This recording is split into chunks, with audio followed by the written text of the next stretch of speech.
take in less energy than you take out, then you will lose weight. And that idea, of course, it has some truth to it, but then it also oversimplifies the situation, and we know that this is also definitely not the full answer to it. So my name is Eran Segal. I'm a researcher at the Weizmann Institute of Science. You can have a diet where people even eat more calories than some other person, yet they still lose more weight. And even the same person on diet A can eat, say, 2,000 calories and gain weight, but then on another diet, that person would eat 2,500 calories, but they would be losing weight. And the reason is because the foods in these different diets may be very different and may be processed very differently by the individual. And it has to do with the amount of energy that that individual may be able to extract from one diet compared to the other.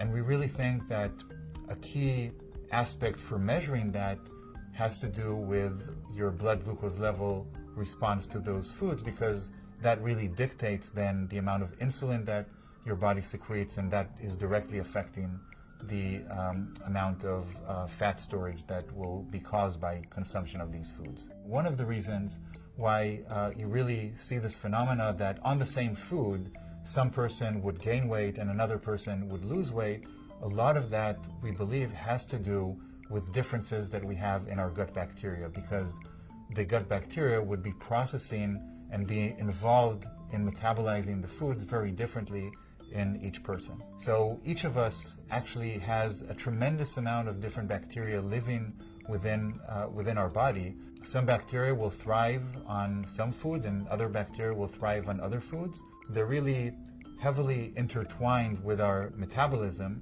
and have an enormous impact on our processing of food and on our health and disease, and they've been linked to many different diseases, to obesity, to diabetes, to heart disease, and even to cancer and neurological disease. We are still, as a scientific community, trying to understand what is a good and what is a bad bacterial composition, and how we can also change that with diet. And this is very much an active field of research that we are trying to understand. But in the meantime, we've been able to profile individuals' gut bacterial composition, and based on their composition, identify foods that would be fitting and matching their own bacterial composition. So while we still do not understand the full way by which we can affect the gut bacteria for the better, we can utilize and harness the information in the gut bacterial composition in order to tailor the diet of an individual to find foods that would be optimal for that person.